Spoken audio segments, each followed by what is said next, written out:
कि नोटबंदी नहीं है, आतंकवादी घोषणा है। ये आतंकवादियों का हथियार है। और ये जो डकैत जो बैठे हुए हैं, जो बैंकों के ऊपर जो हैं, ये लूटेंगे। 9 महीने में बच्चा पैदा हो जाता है, 9 साल में एक विकास पैदा नहीं कर पाए। इन्होंने तो देश की जनता को ही विपक्ष समझ रखा है। विपक्ष कुछ नहीं है इनके आगे, कोई पार्टी विपक्ष नहीं है, क्योंकि सारी पार्टियां तो मिल बांट के खा रहे हैं लोग। वो जो है सड़ित पात्रा, समझे नहीं, वो सड़ित पात्रा कहता है, अरे वो सड़ित पात्रा है। अब 32,000, फिर कितनी बता रहा, 3200, फिर कह रहा 3, फिर उसके बाद एक भी नहीं निकली, तो उसकी माँ की बीन बच गई। अस्सलाम वालेकुम दोस्तों, मैं हूं शारिफ खान। आप जानते होंगे कि 2000 के नोटों को बंद कर दिया गया है। जब से 2000 के नोट बंद हुए हैं, तब से लेकर हमारे भारतीय सेना के जवान यानी इंडियन आर्मी के जो सैनिक हैं, जिनका नाम है नंदा भाई राजपूत, वो उसका विरोध करने के लिए सड़कों पर उतर चुके हैं। नंदा भाई राजपूत से आपकी बातचीत कराने वाले हैं। उनका ये कहना है कि जब 2000 के नोट चालू किए गए थे और 1000 के नोटों को बंद किया गया था, तब भारतीय जनता पार्टी ने यह कहा था कि इससे भ्रष्टाचार रुकेगा और इससे जो काला धन देश के अंदर जमा है वो रुकेगा। जब डीमोनेटाइजेशन करने के बाद भारत की जनता को इतने बड़े पैमाने पर परेशानी हुई थी, लाइनों में लगी हुई थी, तो अब ये बताइए कि इस 2000 के नोट को बंद करने के पीछे क्या मकसद है? क्या सरकार का, गवर्नमेंट का, आरबीआई का ये कहना है 2000 के नोटों को बंद करके भी काले धन को रोकना है? अगर ऐसा ही था तो फिर इतने बड़े पैमाने पर आप जानते हैं कि पूरे देश के अंदर हल्ला मच चुका था जिस समय नोटबंदी हुई थी। और द केरला स्टोरी फिल्म का मुद्दा भी इसमें इन्होंने उठाया और बहुत सारी चीजों को लेकर सड़कों पर उतर चुके हैं। क्या अब देश के जवान, भारत के सैनिकों को इन बातों का विरोध करने के लिए आगे आना पड़ेगा? तो चलिए टाइम को नहीं गवाते हुए नंदा भाई राजपूत से बातचीत करते हैं और जानने की कोशिश करते हैं आखिर इनको इतनी परेशानी क्यों है, आखिर ये इस तरह की बातें क्यों कर रहे हैं कि देश की जनता को सरकारें बेवकूफ बना रही हैं, देश की जनता को परेशानी में जानबूझकर डाला जा रहा है या मुद्दे को डाइवर्ट किया जा रहा है। इन तमाम बातों पे चर्चा करने के लिए हमारे साथ मौजूद है नंदा भाई राजपूत उर्फ फौजी भाई। बहुत ही ज्यादा चर्चित व्यक्ति हैं, पूरी दुनिया में इनका इस टाइम वीडियोस देखा जा रहा है। जिस तरह से इन्होंने सरकार की नीयत के बारे में और उनकी नीतियों के बारे में बताया है, देखने लायक है। वीडियो शुरू करते हैं। वीडियो शुरू करने से पहले बता दूं, इस वीडियो के अंदर जो कुछ भी ये बात कर रहे हैं, ये इनकी व्यक्तिगत राय है, निजी राय है, पर्सनल। इनकी इस राय से इस चैनल का कोई लेना देना नहीं है। हम इनकी बातों की सत्यता की पुष्टि नहीं करते। हमारा काम है केवल और केवल लोगों के विचारों को आप तक पहुंचाना। तो चलिए शुरू करते हैं वीडियो, उसके बाद आप और हम बातचीत करेंगे। देश को कहां लेके जा रहे हैं, कि धरातल में लेके जा रहे हैं। पब्लिक पागल है, बस इनके लिए लाइन में लगी रहेगी। उसके बाद कोई काम तो है नहीं, काम धंधा दे नहीं सकते हैं। 4 महीना तो इसी काम धंधे में लगी रहेगी। नोटबंदी, ये बंदी, वो बंदी, समझे क्या क्या बंदी करेंगे। लेकिन 2016 में तो नोटबंदी का फायदा गिना रहे थे। क्या भाई, किसको फायदा हुआ? किसको फायदा हुआ? पाखंडियों को, व्यापारियों को, कारपेट जगत को। जीएसटी किस पे लगी है? जीएसटी गरीब आदमी पे लगी है, आम जनता पे लगी है, छोटे मझोले व्यापारियों के ऊपर लगी है जीएसटी। सब चीज पे जीएसटी लगा रहे हैं। मगर इनके ऊपर जो व्यापारी हैं, जो ये जो बड़े घरेलू उद्योग हैं, इनके ऊपर किसी के ऊपर जीएसटी नहीं लगती। उनका तो कच्चा माल मार्केट में आता। भ्रष्टाचार में प्रहार होता रहेगा लगातार। जब जब जरूरत पड़ेगी तब सर्जिकल स्ट्राइक होगा, नोटबंदी होगी। हाँ बिल्कुल हुई, अभी तक नहीं बता पाए।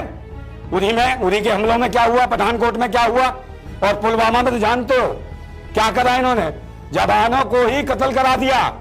समझे, उनको कह रहे शहीद। ये कातिल है सरकार जवानों की।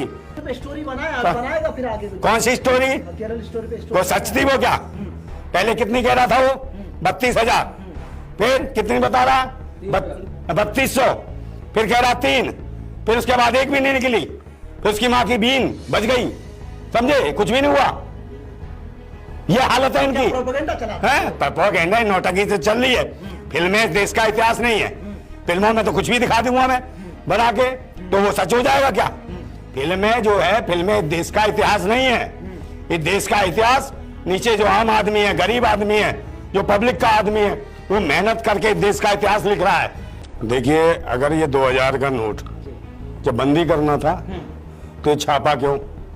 जब 1000 से दिक्कत थी तो फिर 2000 को छापा भाई। समझे नहीं? ये नोट लाने का मतलब क्या? ये व्यापार कर रहे हैं लोग। समझे नहीं? इन्होंने बैंकों के माध्यम से लोगों के घरों में डाका डालने का काम करा है। समझे नहीं? अब इसको ये कहेंगे, इन्होंने कहा कि भाई प्रत्येक दिन में, एक दिन में 20,000 रुपए आदमी जमा करा सकता है। तो आप पूरे महीने में कितने रुपए जमा कराएगा एक आदमी? अगर डेली भी जाएगा तो पूरे महीने में कितना कराएगा? तो इसका मतलब है कि पूरे 4 महीने का समय दिया, 4 महीने में आदमी 20,000 रुपए भी डालेगा तो 6 लाख रुपए पूरे जमा करवा पाएगा, 24 लाख रुपए जमा कराएगा। उसके बाद आप जाइए आगे। तो आगे ये किस लिए किया गया? क्योंकि उनके लिए क्या है, ये जो 2024 का जो चुनाव है उसको लेके किया गया है। भ्रष्टाचार बढ़ गया है, भ्रष्टाचार को फिर से रोकना है। हाँ, तो इनकी सरकार है, इनकी सरकार में भ्रष्टाचार बढ़ रहा है। जो काला धन बाहर से आना था, इन्होंने तो देश की जनता को ही विपक्ष समझ रखा है। विपक्ष कुछ नहीं है इनके आगे, कोई पार्टी विपक्ष नहीं है, क्योंकि सारी पार्टियां तो मिल बांट के खा रहे हैं लोग, और इन्होंने सबने मिलके देश की जनता को विपक्ष समझ रखा है। ये चाहते ही नहीं को लूटो। जीएसटी सर्विस टैक्स लगा दिया। अब ये जीएसटी सर्विस टैक्स नोट पे भी लगने वाला है।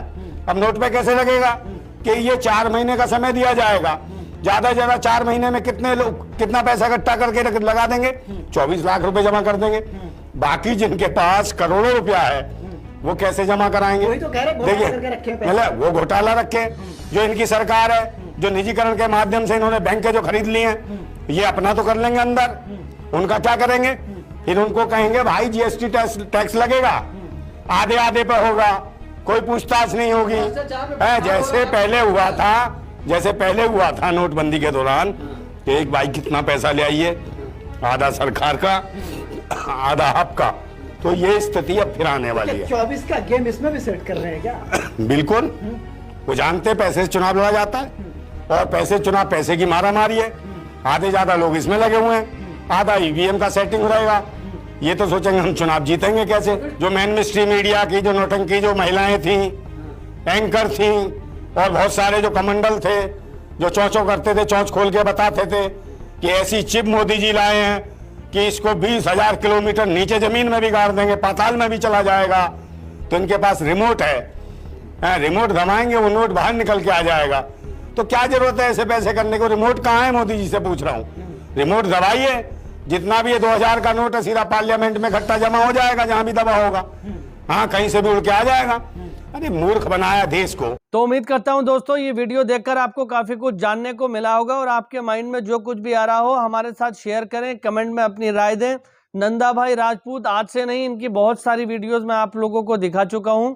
देश के अंदर जो करंटली मुद्दे चल रहे हैं उन पे लगातार अपनी बात रख रहे हैं, अपनी सहमति असहमति दिखाने की पूरी कोशिश कर रहे हैं। लेकिन एक देश का बड़ा तबका इनका बायकॉट कर रहा है, वो बजरंग दल, आरएसएस, विश्व हिंदू परिषद की मानसिकता रखने वाले लोग जो इस समय भारत के अंदर उन्माद मचाने का काम कर रहे हैं। हम ये नहीं कहते कि सभी लोग खराब हैं, लेकिन कुछ चंद लोग वो जो उन्माद मचाने का काम करते हैं, बजरंग दल, विश्व हिंदू परिषद और आरएसएस का नाम लेकर के उनका नाम खराब करने की कोशिश करते हैं।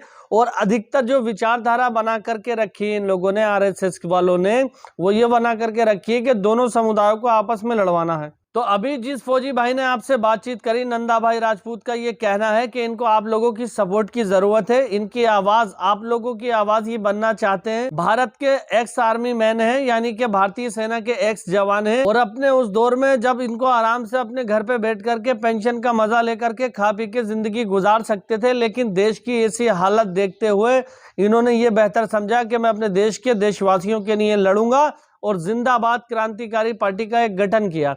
तो जिंदाबाद क्रांतिकारी पार्टी के ये फाउंडर हैं और एक्स आर्मी मैन हैं। फिलहाल आपकी वीडियो देखकर कैसा लगा कमेंट में जरूर बताएं। इंशाल्लाह फिर मिलूंगा इसी तरह की एक नई वीडियो के साथ। तब तक दुआओं में याद रखना। खुदा हाफिज। जय हिंद, जय भारत।